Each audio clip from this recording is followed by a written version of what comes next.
TT, Trina.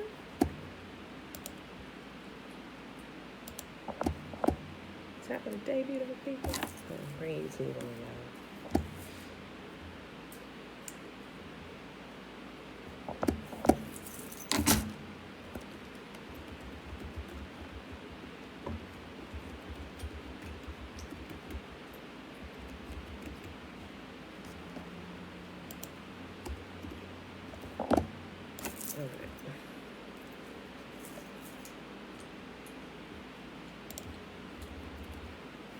Okay. Y'all, we about done with the LOJ, Legends of the Jews.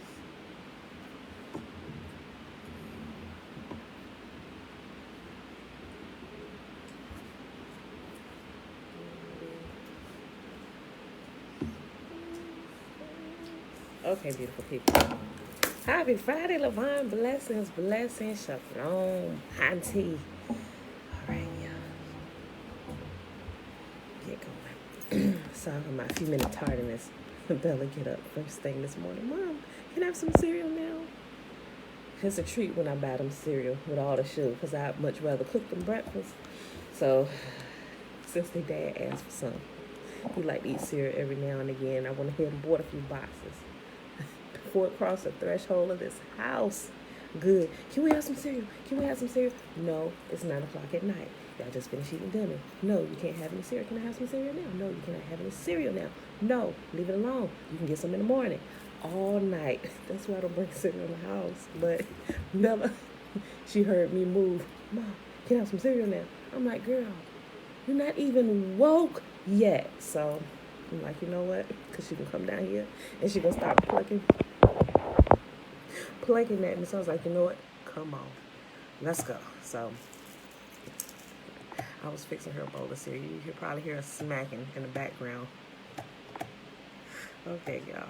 Anyway, happy Friday, everybody. It is April the 23rd, 2021, day 135 of year 3 of reading through the books of the law and the prophets, and of the 3-year consecutive day count, y'all, day 804, 804. Remember, that is without the Sabbath days and the feast days, Sabbath days added into the count. Yeah. Aliyah, peace and blessings, my brother. Okay, let's go ahead over here and do the shimmer, y'all. Let me get this day started, chill. Okay. Remember, the shimmer is found in Deuteronomy chapter 6. Remember, the full chapter, everybody. Dana, thank you. Hey, Christy, the Twabu. Happy Friday. Here, pay attention, Israel. Yisolili or Yisaela, Yisrael, whatever, us, y'all's people, listen up. Hear, therefore, O Israel, and observe to do it, that it may be well with you, and that you may increase mightily, as Yahuwah, the God of our fathers, has promised us in the land that flows with milk and honey. Hear, O Israel, Yahuwah, our God, He is one God, not multiple gods, not crying out to different names, talking to different people. Our God, our mighty one, our Elohim or Elohim, the great El, our God, He is one God. And you shall love Yahuwah, your God, with all your heart, and with all your soul, and with all your might. And these words which I command you this day shall be in your heart, and you shall teach them diligently unto your children. And you shall talk of them when you sit in your house, and when you walk by the way, when you lie down, and when you rise up. And you shall bind them for a sign upon your hand, and they shall be as frontlets between your eyes. You shall write them on the post of your house and on your gates. And Yahuwah commanded us to do these statutes. His people. He commanded us, His people. And Yahuwah commanded us to do these statutes, to fear Yahuwah, our God, for our good always, that He might preserve us, His people, that He might preserve us alive, as it is at this day. And it shall be our righteousness. If we, He keep putting it back on us, if we observe to do all these commandments before Yahuwah, our God, as He has commanded us. I just wanted to make sure I really drove that home, right? Not for everybody else, but those that name the name of the most holy, his people, this applies to all of us, right? All of us. Not everybody else. Don't get pissed with everybody else because they ain't doing it. They must not be y'all's people, so don't get mad at them. They do what they do. Let them do what they do while we do what we do, right? And we keep y'all's commands. Because he promised that if we would keep them, he would keep us. Matter of fact, he ain't really got to do anything extra. What happened is, as you begin to line up with his principles of life that he set out for his people, the principles work all on their own. And all heaven and earth and everything surrounding us comes to our aid to help keep us alive as it is at this day. You see how you alive today? You breathe and talk as it is this day? This day. I'm alive. Keep me this way forever and always, right? As it is this day.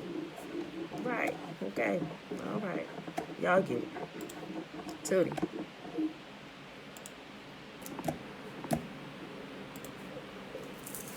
Okay, let's hop on over here. We're reading 2 Kings, chapter 12, 13 and 14 today. Change this. Let's change this. It's just by default. Keep this in.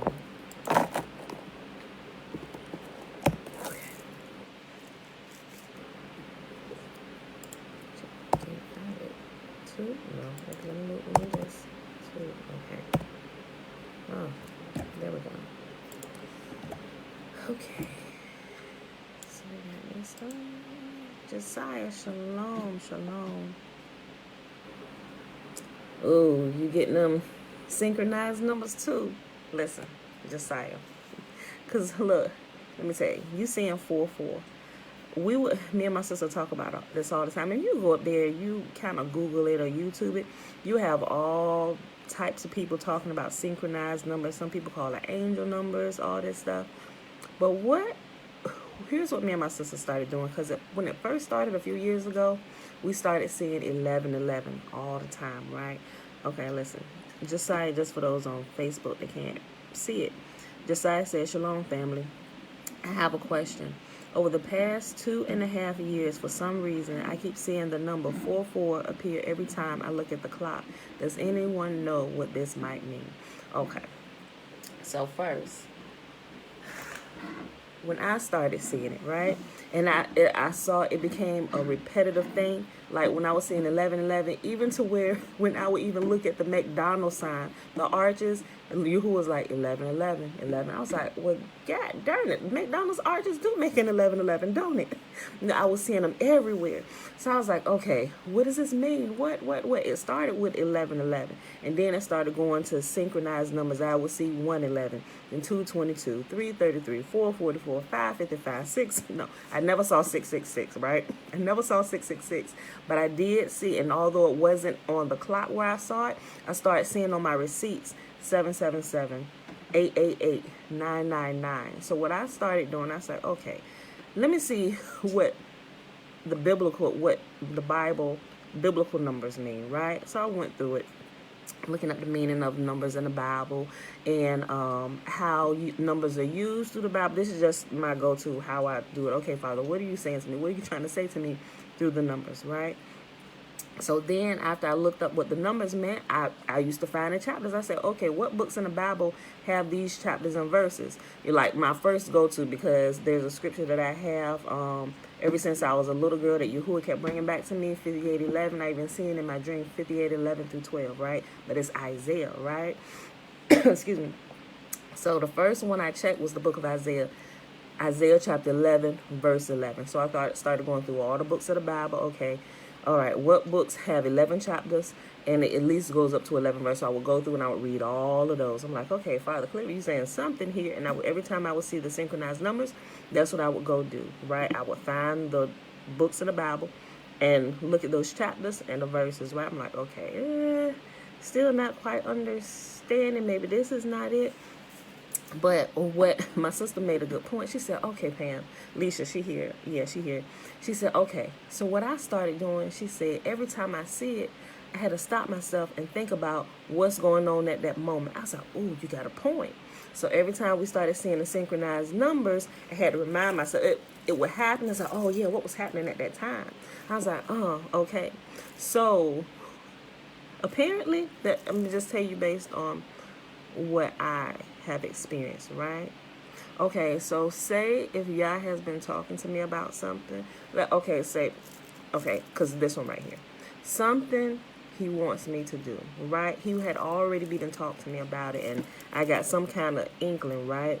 So what I would notice began to happen is when I see those synchronized numbers, I would immediately stop. Boom, I was just pondering over those thoughts again about this. So clearly this has something to do with this. Okay, Father, what do you want me to do with this? So at least in my experience, Josiah, Yahuwah is trying to get my attention about a certain thing, but it will always be a thing that he has already been talking to me about or getting my attention. Okay, this is something that I want you to do, or something I created you to do. Or think about this gift. You were doing this. You might want to look more into this. Develop this gift here, because you always, when this happens, for some reason, when I look up, not that I'm intentionally, okay, let me see what time it is. You just happen, you be doing what it is you're doing, and you just happen to glance up. Boom. Oh, shoot. What am I doing? Oh, wait, okay. It's something, every time I'm doing this, it happens unconsciously, where I'm doing something and I just look and glance, right? And what's crazy, I ain't gonna say it's crazy, I hate saying what's crazy. What happened is, this has been happening to me for a few years, but now it's starting to happen to my husband. But what's crazy is, I started seeing the number. I've never seen this number, right? I started seeing this number, I want to say a week before my husband mentioned it, right? And when I saw the number I started seeing was 616, 616, right? But I'm like, 616, when I see 616, what does 616 mean to me? That's my husband, right? 616 is my husband. That is his birthday, right? Didn't mention anything to him because I had already been having these synchronized numbers happen to me. So I'm like, okay, Father, well, what about my husband? A week later, he said, babe, look, he said, every time I go to look at the clock, I see 616.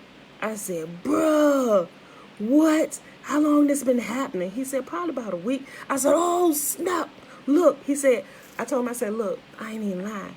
I promise you, I've been seeing 616 for the last week. And now I just assume it has something to do with you because it's your birthday. I said, so what are you doing, babe? I said, be mindful of what I ain't saying it's something bad or whatever, but I don't know, maybe Yah is trying to get your attention about something. So I said, make sure you just pay attention. I said, when you see it, pay attention to what you're doing at that moment, right? And I promise you, like every day without fail, morning and evening, I see 616 on the clock. But we went out, I ran into the store, into 7-Eleven, and got some candy for the kids, and the receipt say 616, right? I'm like, okay, all right. So I'm like, babe, you need to talk to Yah, figure out why your number is coming up, right? And so, but that, at this point, when you see that, that's what I would do, Josiah. Just think about when you see it, okay, you got to train yourself. Okay, what's happening at this moment? As soon as you realize you see a synchronized number, okay, what am I doing? It may have something to do with what you're doing. Maybe something you're doing, Yahuwah wants you to develop it more or look into something. I don't know. Think about your thing. If you want to do anything, you're sitting there thinking about something, boom, look, 4-4, or 4, wherever you see 4-4 at, whatever. What am I doing? What was I just thinking about, right?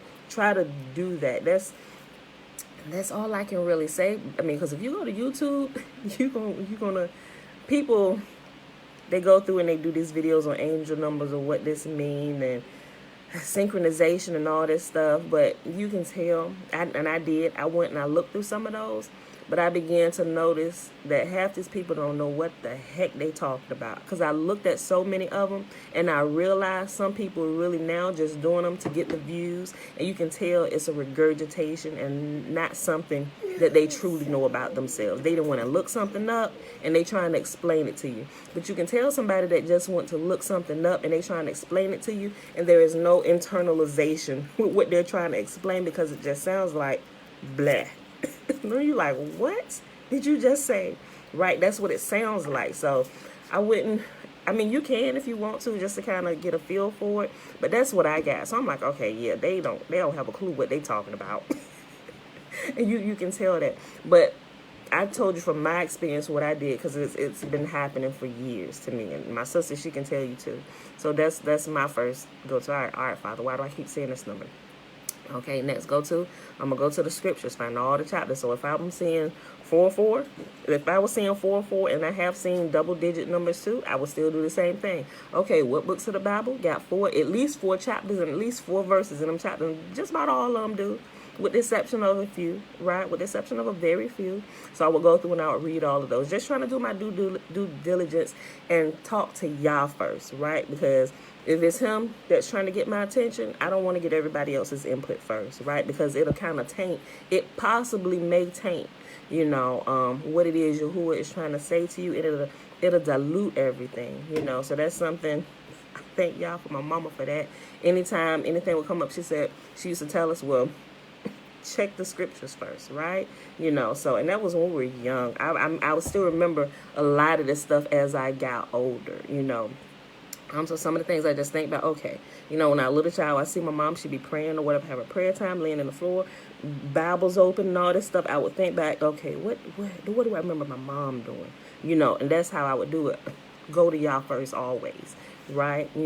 So that way, if you go to y'all first, you got a solid foundation, a healthy foundation, to where if you're going to still go and Google and YouTube, at least you will have what y'all says about it first. That's the best way, and it'll keep you from being all discombobulated when you get some misinformation somewhere, right? Because you have what Yahuwah has said. You can kind of weigh everything against what Yahuwah has said, and in the process of doing that, y'all make it clearer to you exactly what it is, So yeah, that was kind of a long explanation, but I wanted to share my experience with it. It still happens daily.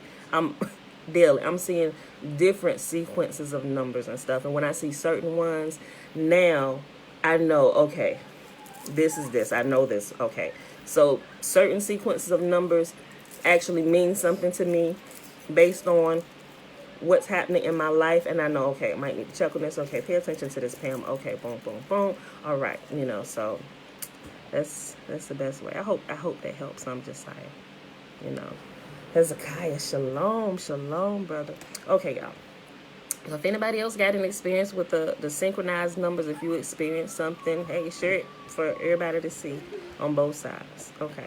All right, so we're going to go ahead and get started with the reading today. 2 Kings chapter 12, starting at verse 1, y'all. Okay, Joash repairs the temple. Joash began to rule over Judah in the 7th year of King Jehu's reign in Israel. He reigned in Jerusalem 40 years. His mother was Ziba from Beersheba. All his life, Joash did what was pleasing in Yahuwah's sight, because Jehoiada the priest instructed him. Yet even so, he did not destroy the pagan shrines, and the people still offered sacrifices and burned incense there. One day, King Joash said to the priests, "Collect all the money bought as a sacred offering to Yahuwah's temple, whether it is a regular assessment, a payment of vows, or a voluntary gift. Let the priests take some of that money to pay for whatever repairs are needed at the temple." But by the 23rd year of Joash's reign, the priests still had not repaired the temple. So King Joash called for Jehoiada and the other priests and asked them, "Why haven't you repaired the temple? Don't use any more money for your own needs. From now on, it must all be spent on temple repairs." So the priests agreed not to accept any more money from the people, and they also agreed to let others take responsibility for repairing the temple. Then Jehoiada the priest bored a hole into the lid of a large chest and set it on the right-hand side of the altar at the entrance of the temple of Yahuwah. The priests guarding the entrance put all of the people's contributions into the chest. Whenever the chest became full, the court secretary and the high priest counted the money that had been brought to Yahuwah's temple and put it into bags. Then they gave the money to the construction supervisors, who used it to pay the people working on Yahuwah's temple, the carpenters, the builders, the masons, and the stone cutters. They also used the money to buy the timber and the finished stone needed for repairing Yahuwah's temple, and they paid any other expenses related to the temple's restoration. The money brought to the temple was not used for making silver bowls, lamp snuffers, basins, trumpets, or other articles of gold or silver for the temple of Yahuwah. It was paid to the workmen who used it for the temple repairs. No accounting of this money was required from the construction supervisors because they were honest and trustworthy men. However, the money that was contributed for guilt offerings and sin offerings was not brought into Yahuwah's temple. It was given to the priests for their own use. About this time, King Hazael of Aram went to war against Gath and captured it. Then he turned to attack Jerusalem. King Joash collected all the sacred objects that Jehoshaphat, Jehoram, and Ahaziah, the previous kings of Judah, had dedicated, along with what he himself had dedicated. He sent them all to Hazael, along with all the gold in the treasuries of Yahuwah's temple and the royal palace. So Hazael called off his attack on Jerusalem. The rest of the events in Joash's reign and everything he did are recorded in the book of the history of the kings of Judah. Joash's officers plotted against him and assassinated him at Beth Milo on the road to Silla. The assassins were Jazakar, son of Shimeath, and Jehozabad, son of Shomer, both trusted advisors. Joash was buried with his ancestors in the city of David. Then his son Amaziah became the next king. Tootie, what are you doing? Give me this. I got it down. Okay. Oh, big one. Y'all heard this cereal? Okay. Sheesh. I told y'all. This is why I'm about cereal. For kids.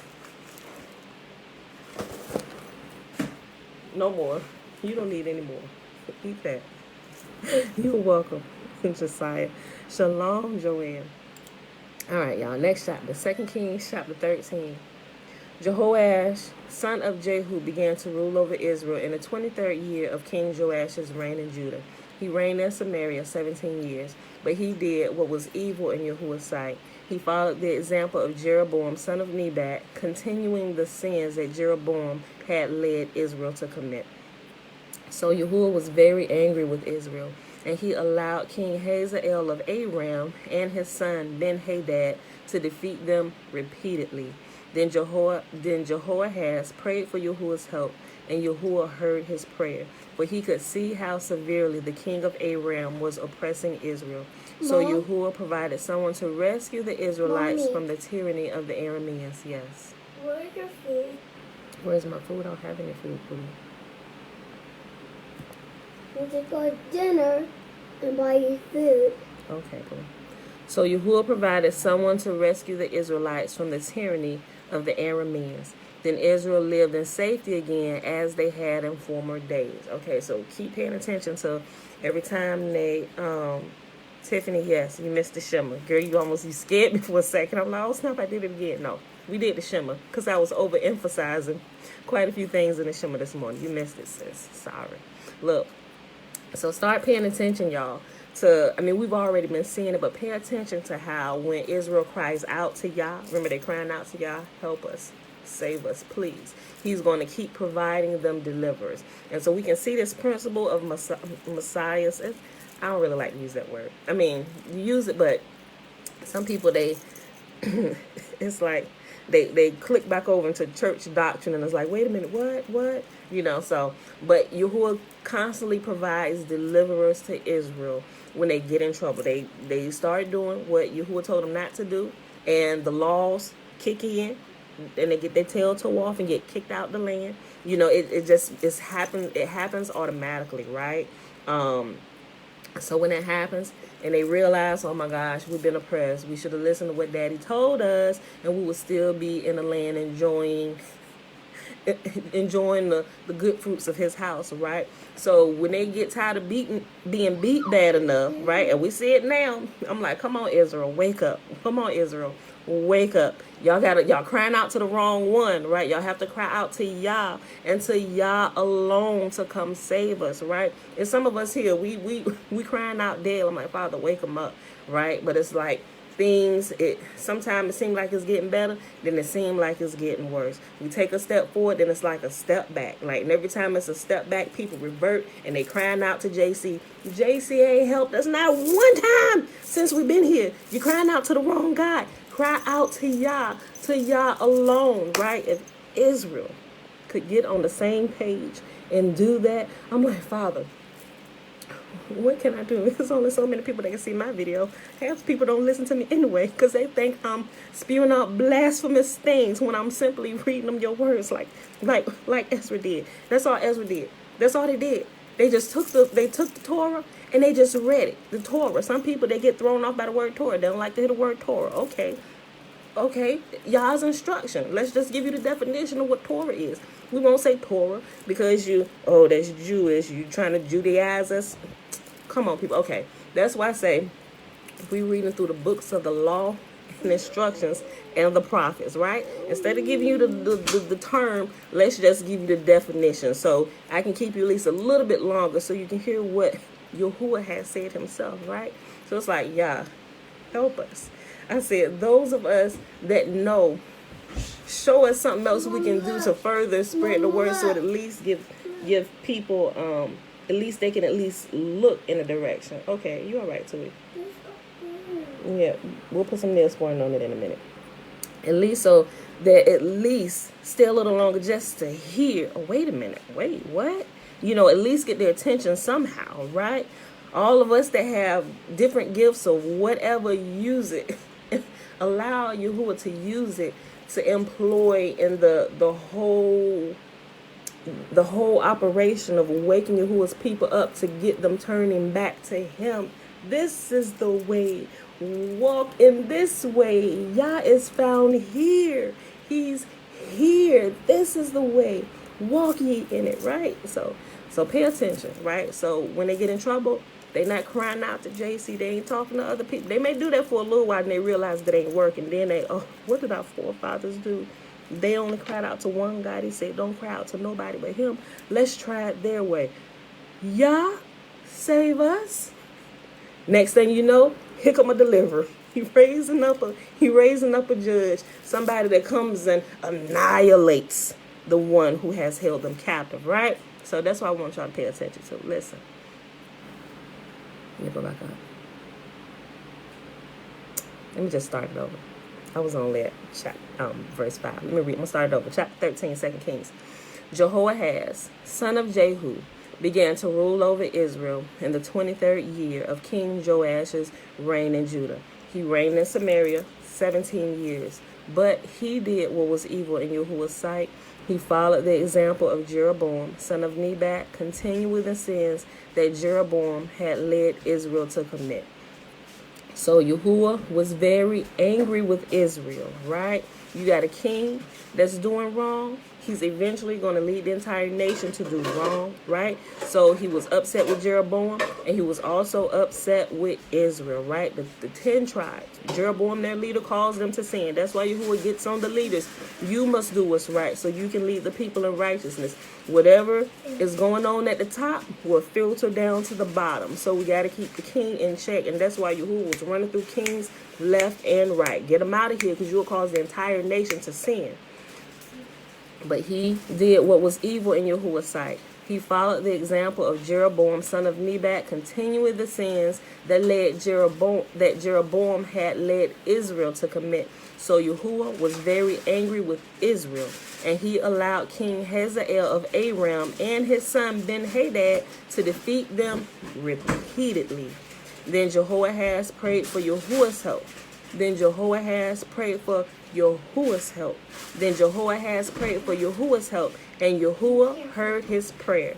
For he could see how severely the king of Aram was oppressing Israel. May all our people wake up and cry out to Yahuwah. I'm sure he sees how severely we've been oppressed, right? And the time of our punishment is up, right? So now we need to start seeing some relief from more of this stuff, where no more of our people need to die needlessly at the hand of our oppressor, right?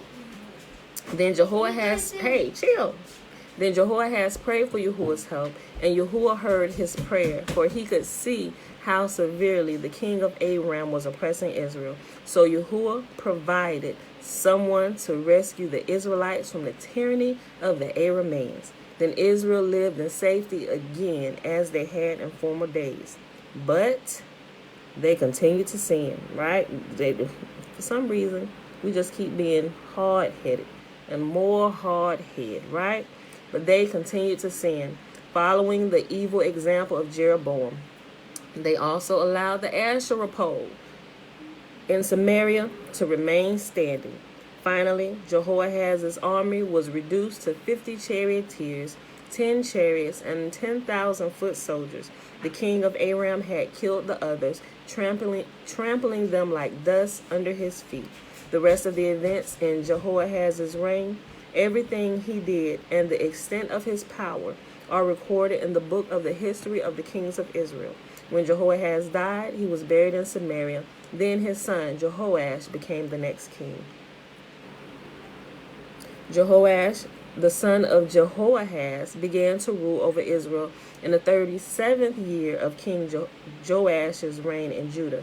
He reigned in Samaria 16 years, but he did what was evil in Yahuwah's sight. He refused to turn from the sins that Jeroboam, the son of Nebat, had led Israel to commit.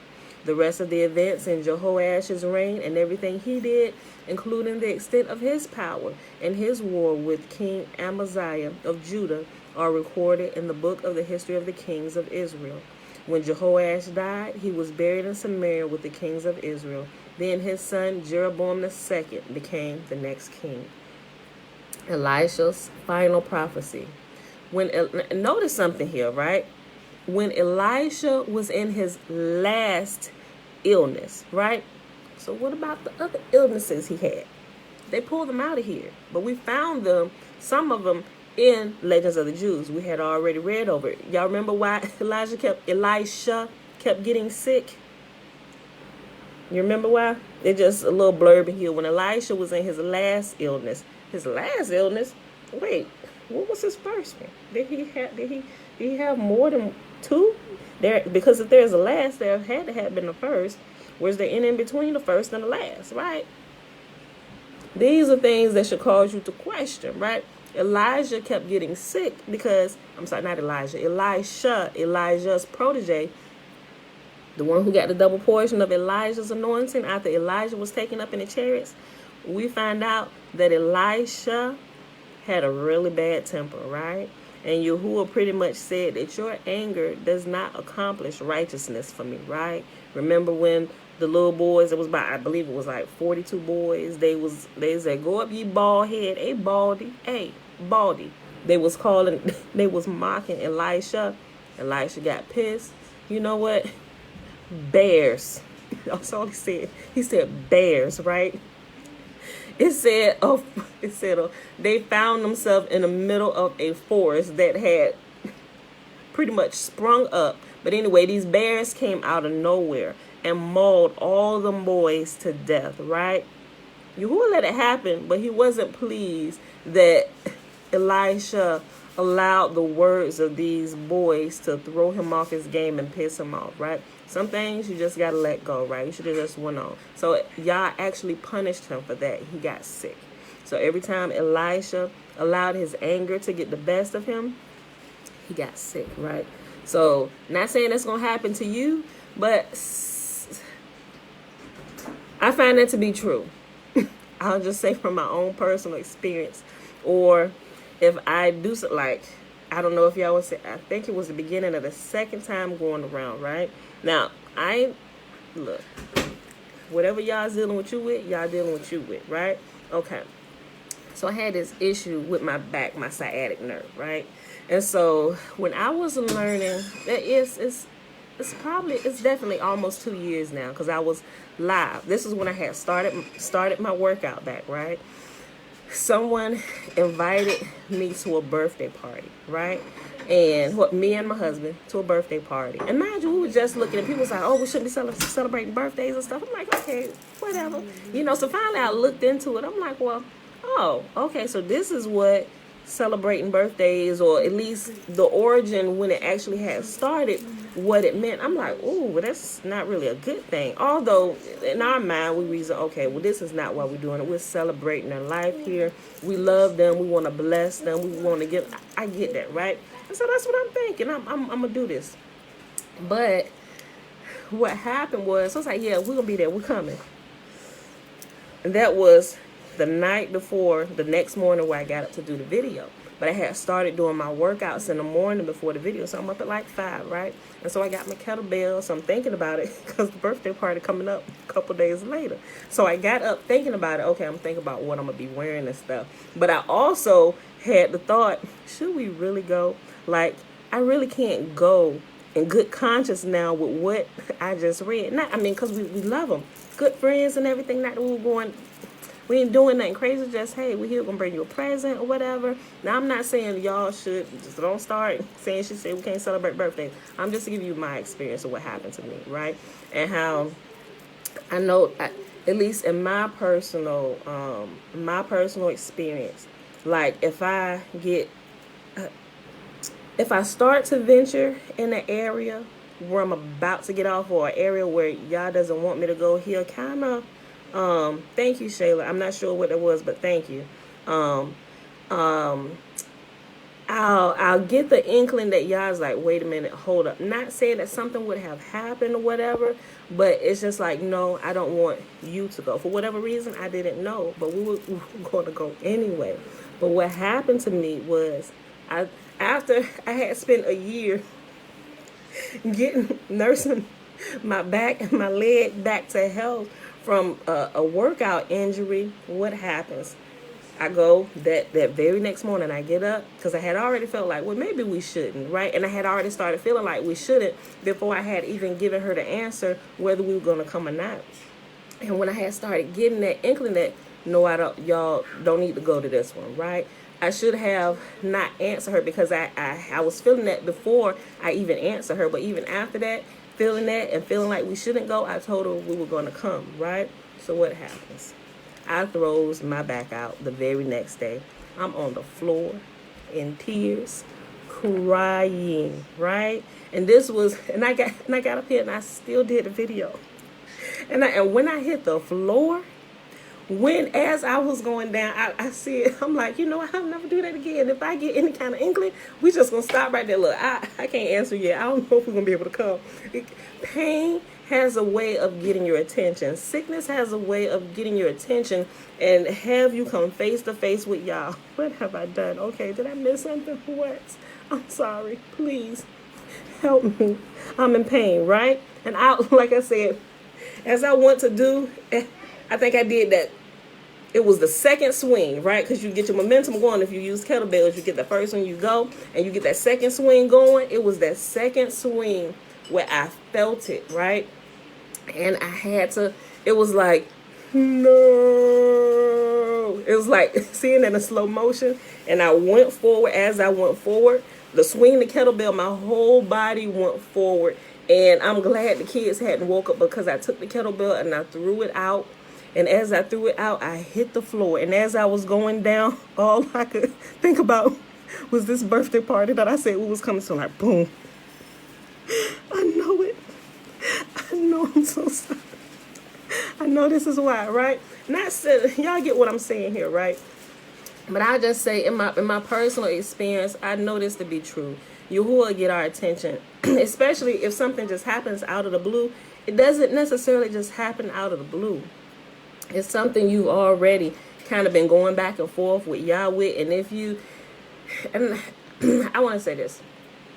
I thank Yah for it happening so quick, where he didn't just allow me to just linger on and happen to show up to the birthday party and whatever. I don't know. Not saying it because nothing happened.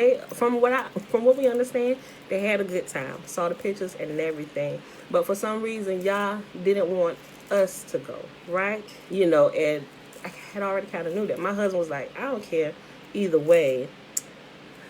Incognito, I'm not sure what question you answered. I'm sorry, I'm not sure what question you asked where you put she's not even responding to her audience. We talk all day long. This is the first time we're seeing you here, or at least the first time you made a comment. And whatever it was, it must have been inappropriate, because you got deleted. 2 of your comments got deleted. Is there a pressing question you need to ask? Or whatever it was, it must have been inappropriate because it was deleted. So if you have a question, you can email it to me, or you can leave the live. It's your choice. But anyway, y'all. But Y'all can leave that last comment he left. But if he or she, I'm not sure. Oh, that was your question. Do I support Black Lives Matter? The organization or the cause? I support the cause. The organization, it's a little suspect with some of the ones that are there. The organization don't really... There's a lot of suspect things about the organization and some of the ones putting money behind it and why they're putting it behind it. But the cause, that the lives of our people matter, yes, I support that all day long, because our lives matter. Our lives absolutely matter. Okay. So, all right, y'all. Uncle JV. Good morning. Okay, y'all. So let me go back to here. So I found out that especially when Yahuwah is using somebody in charge or whatever, anybody that has any kind of I don't know, authority. It could even just be in your own home, any kind of leadership position. A lot of times, especially if you walk with Yah, sometimes we get so bullheaded or thick-headed, or we want to do something where we're going on with our idea. A lot of times, especially when Yahuwah says, slow down just a minute, hold up, he may have to do something really quick to stop us in our tracks, and a lot of times it's not to punish you, but it's to hold you probably from some greater danger that may be impending if you were to keep on in this way, right? So think about that. If you happen to get sick or something happens, don't automatically just go blame it on the devil, right? You should stop, consider your ways. Okay, why did this happen? Okay, did I do something with my health or not do something with my health that brought this on?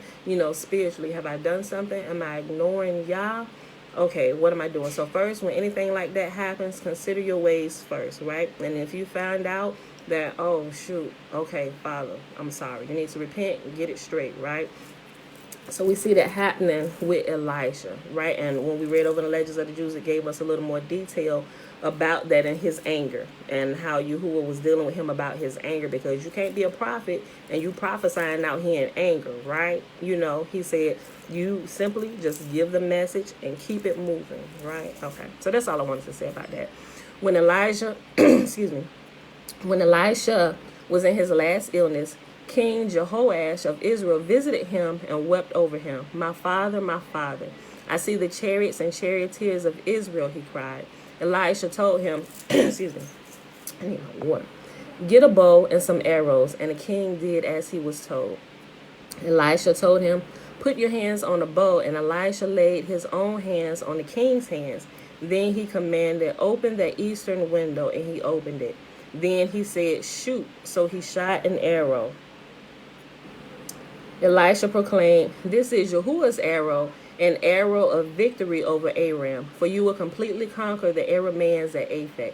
Then he said, now pick up the other arrows and strike them up, and struck the ground 3 times. But the man of Yah was angry with him. You should have struck the ground 5 or 6 times, he exclaimed. Then you would have beaten Aram until it was entirely destroyed. Now you will be victorious only 3 times. Then Elisha died and was buried. Groups of Moabite raiders used to invade the land each spring. Once when some Israelites were burying a man, they spied a band of these raiders. So they hastily threw the corpse into the tomb of Elisha and fled. But as soon as the body touched Elisha's bones, the dead man revived and jumped up to his feet. King Hazael of Aram had oppressed Israel during the entire reign of King Jehoahaz. But Yahuwah was gracious and merciful to the people of Israel, and they were not totally destroyed. He pitied them because of his covenant with Abraham, Isaac, and Jacob. And to this day, he still has not completely destroyed them or banished them from his presence. King Hazael of Aram died, and his son Ben-Hadad became the next king. Then Jehoash, son of Jehoahaz, recaptured from Ben-Hadad, son of Hazael, the towns that had been taken from Jehoash's father, Jehoahaz. Jehoash defeated Ben-Hadad on 3 occasions, and he recovered the Israelite towns. All right, beautiful people, last chapter for today. 2 Kings chapter 14. Amaziah, son of Joash, began to rule over Judah in the 2nd year of the reign of King Jehoash of Israel. Amaziah was 25 years old when he became king, and he reigned in Jerusalem 29 years. His mother was Jehoadin from Jerusalem. Amaziah did what was pleasing in Yahuwah's sight, but not like his ancestor David.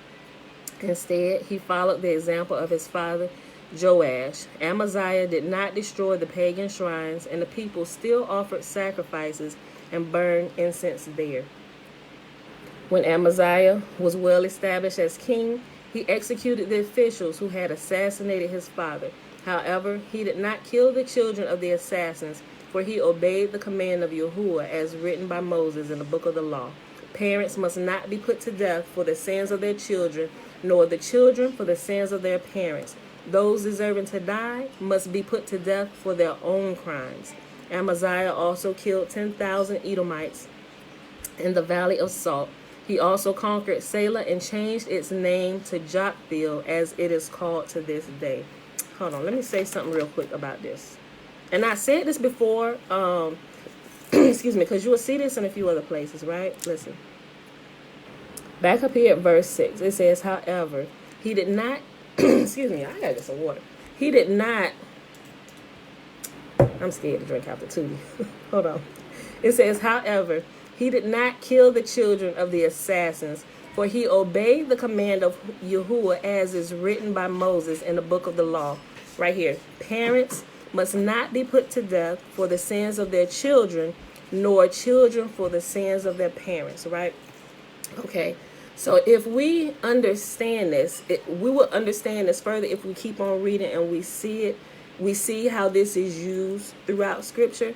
You will find out what happens is, if a child, Yahuwah says that, hold on, I gotta get some water. Hold on 1 second. Let me just get a sip of water real quick.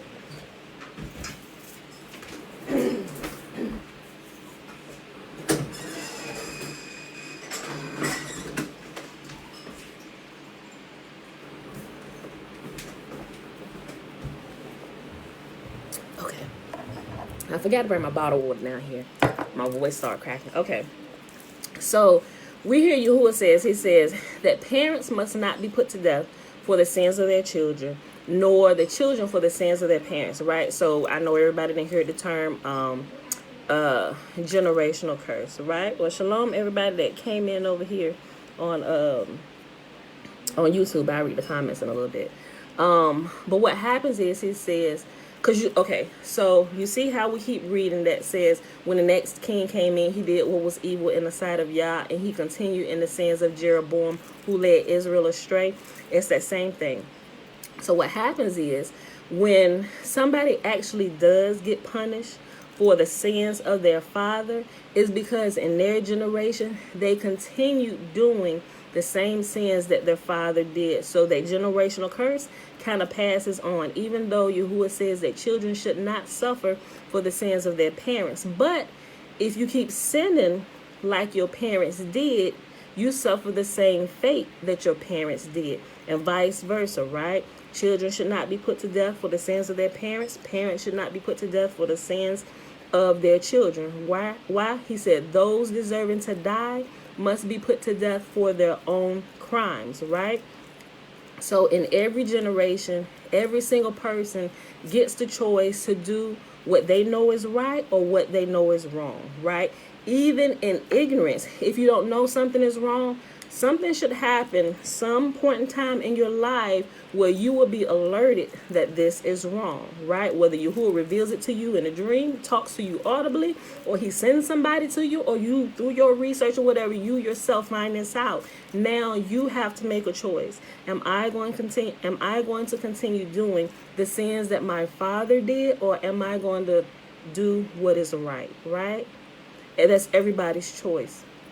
So that's what it means. So that's not something where, oh, well, I can just keep living this way and I won't be punished for that. But you need to make sure you have the proper understanding, because if you keep doing that, you will be punished for the sins of your parents, because now it's not just the sins of your parents, it is now your sin as well, right? So you're punished for your parents' sins if you continue in your parents' sins, but you will not be punished for your parents' sin if you stop doing what your parents did that was considered a sin. Y'all get it? I think y'all got it. But just in case you didn't, I wanted to bring that out. And I always do when I get to those, because my niece had asked a question. My sister told me about it when she actually brought this up. I was like, well, shoot, that's a good question. And she was, I think she's 16 now. I think she was about 14 or 15 at the time, and she asked that question. I said, well, that's a good question. And so at that point, when she had asked the question a couple years ago, it made me go back and start looking. I'm like, well, darn, this 14-year-old girl just asked, hold on, she right though. Hold on, what? And so that's what it means. As I went through and I read it all in context, all of the scriptures, that's what it means. Parents, you would not suffer the same fate as your parents if you turn and do what's right? That's the law. As simple as that. I know some people, they teach that in another way, like your parents did it, so you're gonna suffer from it as well, right? And I was like, well, that would be unjust of Yah, because if we cried out to him and we turned from the sins of our fathers, why should we still be punished for it, right? Like now, look, think about all of Israel who are in captivity, right? Look, okay, let's go back to this comment that Incognito made, right? Okay, talking about Black Lives Matter. Let me make sure I word this the right way. So I'm kind of glad you made that comment. It'll kind of tie into this, right? Look, like I said, let me make sure I word this the right way, because we got people on both sides. But let's look at it from the standpoint of what we've been learning from Scripture. And this right here is precisely the children dying for the sins of the parents, and the parents dying for the sins of the children, right? Okay. And I'm just talking about people. I'm not sure what nationality Incognito is, right? Okay, but for my people, black folk, right? Because we know the descendants of Abraham, Isaac, and Jacob, they were people of color, right? Okay, so listen. Now, we, as our people, we know how we are. We know how thick-headed we can be, how rebellious we can be, right? Let's not bring in the cops at this moment. Let's just first let's deal with us. Let's deal with the family, right? We know we got some hotheads among us. We got our people, the personalities, what we do. There is no sin that we haven't personally touched as a family, right? Some sins can be considered greater than others. Some's not so much. Some among us can be considered saints if there was a thing, right? Listen to what I'm saying. Okay. So now that we understand what has happened to our ancestors, right? And so even looking at everything in the street that's unjustly dying by hands of other nations, cops, whatever, right? It goes back to what we see happening all through the scriptures. Yahuwah said, if you turn from me, you go. Not just he giving us up because he pissed because we don't like him or don't want to do what he say. No. The way he has set instructions out and the way he has set the earth in order, there are certain laws that are unseen whereby if you violate them, you're going to hurt yourself, right?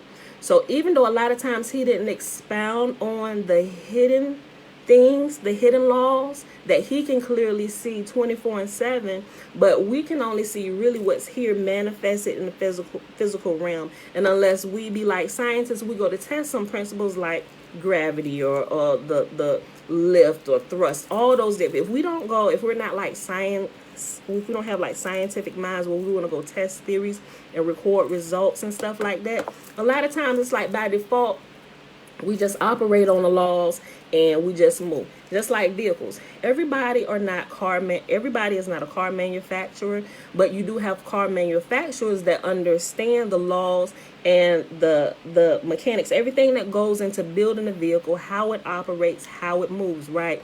Us by default who are not learned in that area, it's just like Yahuwah, he said, okay, You just take it and you keep to these instructions. This is the operation manual. This is how you operate it. If you operate it like this, you're going to be okay, right? So us by default, we just get the keys. Okay, we need to know a couple things about it. You got to change the oil. You got to put gas in it.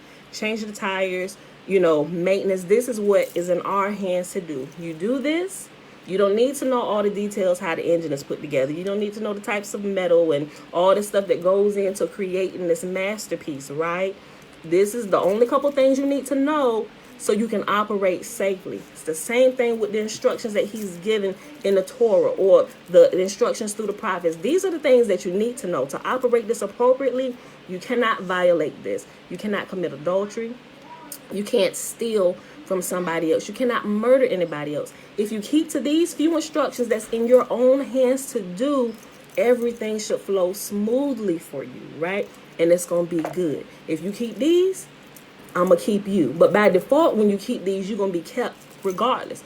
Just like if you operate that vehicle according to how it was designed to be operated and you follow the instructions that you were given to do, you should be okay. Now, that doesn't necessarily account for all the other people who are around you operating roguely, drunk drivers, people dashing out in the middle of the street not looking, right?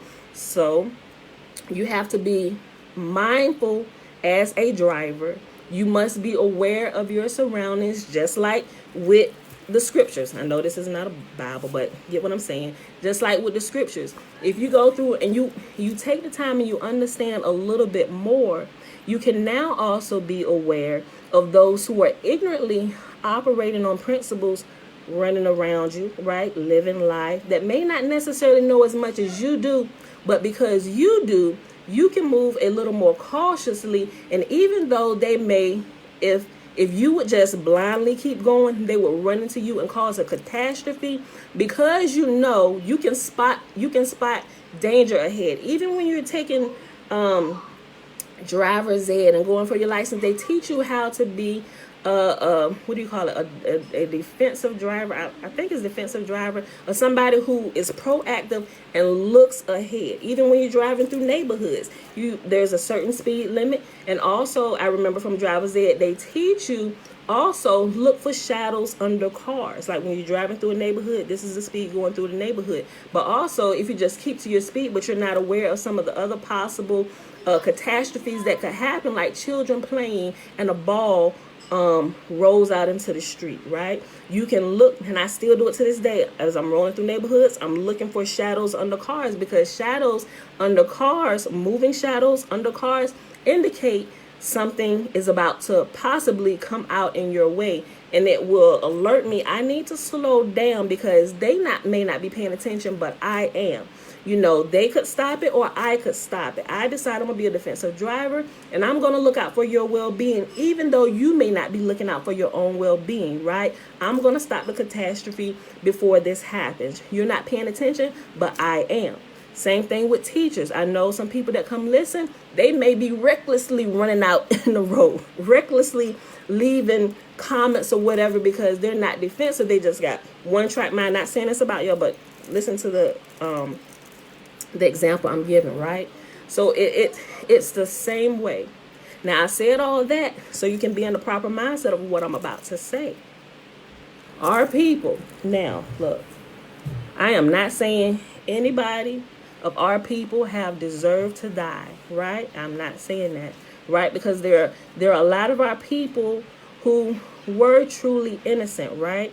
And they're considered casualties of war, right? But what happens is, and I got to think about it, because I have to deal with it even in my own household with my teenage son who's still in the house, right? So we have to teach them certain things. And although I do my best, we do our best to keep to Yahuwah's, his laws, statutes, and commands, that we may be kept, we also have to give him information to be proactive, so he doesn't ignorantly walk out into a line of fire, right? Even to when they're taking out the trash or bringing the trash in. We don't know who possibly could be having a bad day that day, walking down the street and is looking for a fight. He's just simply going to, mom, dad said, go pull the trash cans in or take it out. So even when we do that, sometimes I'll think, okay, so I'm aware of the neighbors around us, and I am aware of some of the neighbors in my neighborhood. They are, I'm gonna just say, they're not the best neighbors to have, but I know you're there because we had a run-in with you. So I'm mindful that you're there, right? So I think about all these things while we're in our surroundings, so that we don't get caught up in crossfires, right? So we have to be proactive thinking about these things, right? Okay. So Yahuwah says that if we turned away from him and we began violating the rules of his house, the instructions that he set out, the manual to live in peace with all surrounding nations, that we would be okay, and he would always bless us, and he would bless our descendants. But what happened is we turned away, right? Somewhere down the line, we can tell because we're still scattered to the four corners of the earth. And what we see, Yahuwah said, is going to happen to us if we turned away. It is still happening to us. Even though the 400 years may be up, we still see, even the last couple days, people still being murdered, right? Now, we don't have all sides of it, but what I do understand is something has happened where you have put yourself in a crossfire to where this could happen to you, right? So that's why we really need to be proactive and think about some of these things. Even when the riots were breaking out in the street early, when George Floyd, I clearly hear you, and this was before riots had broke out, because I said it here to y'all. I said, listen, y'all, I said, I'm not telling y'all what to do. I said, but this is what I heard Yahuwah say for us not to do, because we hype too, and we ready go out here protest in the street. Yahuwah said, before any riots broke out. And matter of fact, it wasn't even George Floyd. I thought it was because of the whole COVID thing. Remember when people started kicking back against COVID? We tired of being in the house. We sick of sitting here. We want to go out to the park and have fun, right? And so people was rebelling. And I thought Yahuwah was saying, do not go out there protesting with them, right? And I was thinking it had to do with COVID. So what started happening? During the protests began to turn different ways, people start getting hurt, right? So I realized when I hear Yahuwah say something, if we don't follow that direction, there's not a guarantee that you will be able to keep your life. Yep, during COVID. Thank you, Lisha. It's not a guarantee that you'll be able to keep your life because you had a direct instruction not to do something from Yah, right? Now, he may not have told anybody else, but he told you, don't go out there. And so we had this with the teenagers in our family. It's a lot of people in my family, the teenagers, right? And I'm going to just say my siblings' children, the teenagers, right? They are full of fire, right? And we had a bit of a time keeping a couple of them from going out there, right? Because we clearly knew what Yah had said. But teenagers, like, he told you that. But it's like, listen, y'all still kind of fall under our care, you know. And even though one of them did break out and get out there, blessed be the Most Holy, he kept them safe. But it's still something that happened that could have happened to them while they were out there, you know. So we got to kind of look at all of those things. So what happens is we are still suffering from the sins of our forefathers. Why? Because a lot of the stuff, and I love my people, but some of our people are thick-headed. They don't follow directions. They're doing the same exact thing that Yahuwah has told us not to do. And although I'd be the first to take up for my people, I am going to sit back and look at this. And when I have all the information that I have, there I can see where there was and I'm not going to say all the time, right? But because I wasn't personally there at any of these things that happened, I can't say. But as more information come out that's made available to us, I sit back and I look and I'm like, well, what if he had listened to his mama?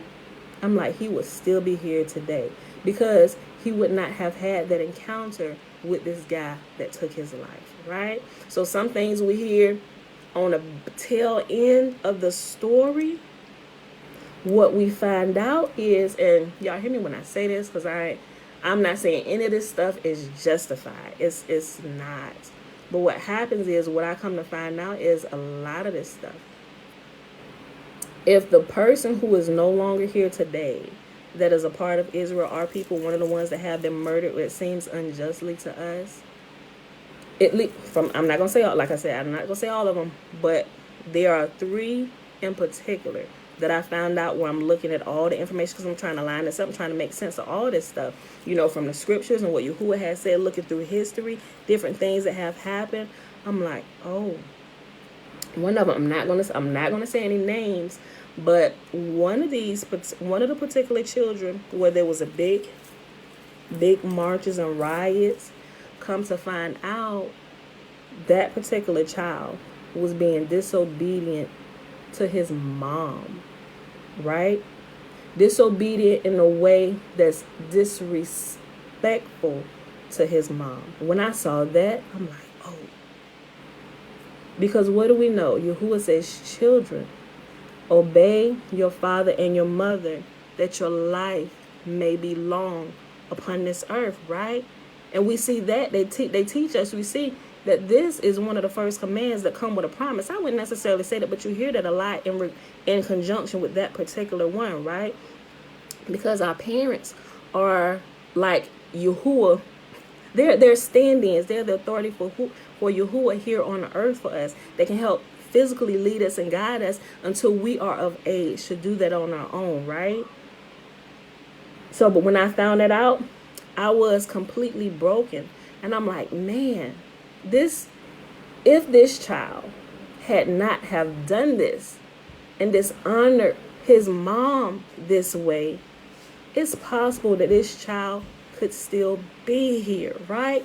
It's possible that this child would still be here. It completely broke me when I found out some other details about the life of this family. Y'all get it? Y'all get what I'm saying? This child, he would still be here. But now, everybody know this symbol, right? Y'all see what I just did? If y'all know what I'm saying, if y'all know what I just did, you will know exactly who I'm talking about, right? So now I'm not so quick to jump to conclusions about a lot of things that are happening to our people. I ain't even gonna bring that up. That's still hot and heavy right now. Y'all understand? Yeah, you understand? So it's just like, man, Father, you have never lied to us. And if we would sit back and we would pay attention, we would see that Yahuwah has been more faithful to us than we have ever been to him. Because he told us, yes, you got it, Uncle JB. We would see that even before any of this stuff started happening to us and still is happening to us, that he told us it would happen this way if we ever turned away from his commands, the instructions that would give us life. Keep us alive as it is at this day. The Shema, pay attention, Israel. Pay attention, right? He said, teach these to your children, right? He said, talk about them when you sit around your table, when you lie down, when you rise up, when you're in your house, when you're out the house. Teach your children these things so that they can keep their life. Some of our people have not been teaching their children this, right? This boy would still be alive today had he known not to break that command to dishonor his parents. And I know that's sad to say, and some people may want to kill me for that, but truth is truth, right? So we have to be mindful. We have to look ahead. We have to look ahead and be proactive even when other people are moving recklessly, right? Even a girl that just died. Same situation. Some of the information came out, but I can see it clear as day, right? Even though she was the one who initially called the police, even though she was the one who was defending herself, right? We only saw the last half of what happened. We didn't see the first half of what happened. But even before that broke off, why was she living at the place she was living with?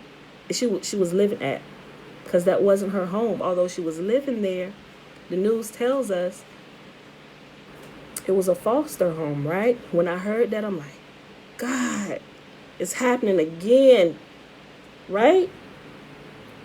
We are suffering from not keeping the commands that Yahuwah told us to keep, right? And for not teaching our children to keep these commands, right? So let us not be so quick to pop off and out here marching the street when we are the problem. Yeah, they the problem too. I'm not giving them any kind of anything, right? Because Yahuwah said he's gonna deal with those who have dealt with his people the way that they have, right? But we got to get it right first. Yahuwah said, let judgment begin, but first, let it begin at my house, right?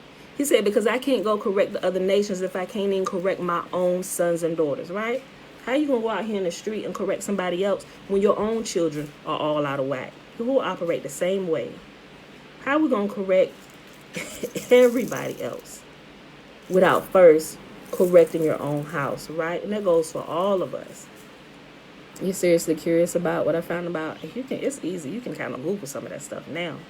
There's a couple people that did videos about it, and I watched it cringing. I mean, you can find out that information.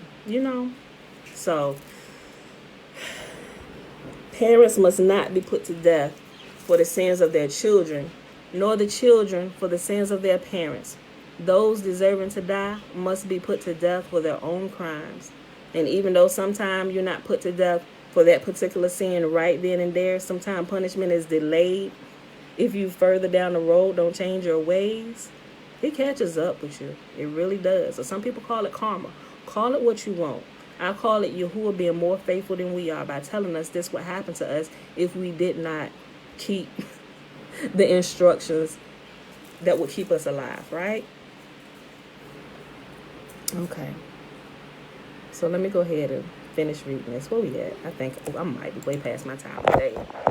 Ooh, 1:11 and we ain't done with the reading, y'all. Hold on, look. Okay. I'm going to finish reading this because this is the last chapter. When Amaziah was well established as king, he executed the officials who had assassinated his father. However, he did not kill the children of the assassins, for he obeyed the command of Yahuwah as written by Moses in the book of the law. Parents must not be put to death for the sins of their children, nor the children for the sins of their parents. Those deserving to die must be put to death for their own crimes. Amaziah also killed 10,000 Edomites in the Valley of Salt. He also conquered Selah and changed its name to Joktheel, as it is called to this day. One day, Amaziah sent messengers with this challenge to Israel, king of Jehoash, the son of Jehoahaz, the grandson of Jehu. Come and meet me in battle. But King Jehoash of Israel replied to King Amaziah of Judah with this story. Out in the Lebanon mountains, a thistle sent a message to a mighty cedar tree. Give your daughter in marriage to my son. But just then a wild animal of Lebanon came by and stepped on the thistle, crushing it. You have indeed defeated Edom, and you are proud of it. But be content with your victory and stay at home. Why stir up trouble that will only bring disaster on you and the people of Judah? But Amaziah refused to listen. So King Jehoash of Israel mobilized his army against King Amaziah of Judah. The two armies drew up their battle lines at Beth Shemesh in Judah. Judah was routed by an army of Israel, and its army scattered and fled for home. King Jehoash of Israel captured Judah's king, Amaziah, son of Joash, and grandson of Ahaziah, at Beth Shemesh. Then he marched to Jerusalem, where he demolished 600 feet of Jerusalem's wall, from the Ephraim gate to the corner gate. He carried off all the gold and silver and all the articles from the temple of Yahuwah. He also seized the treasures from the royal palace along with hostages, and then returned to Samaria. The rest of the events in Jehoash's reign and everything he did, including the extent of his power and his war with King Amaziah of Judah, are recorded in the book of the history of the kings of Israel. When Jehoash died, he was buried in Samaria with the kings of Israel, and his son Jeroboam II became the next king. King Amaziah of Judah lived for 15 years after the death of King Jehoash of Israel. The rest of the events in Amaziah's reign are recorded in the book of the history of the kings of Judah. There was a conspiracy against Amaziah's life in Jerusalem, and he fled to Lachish. But his enemies sent assassins after him, and they killed him there. They brought his body back to Jerusalem on a horse, and he was buried with his ancestors in the city of David.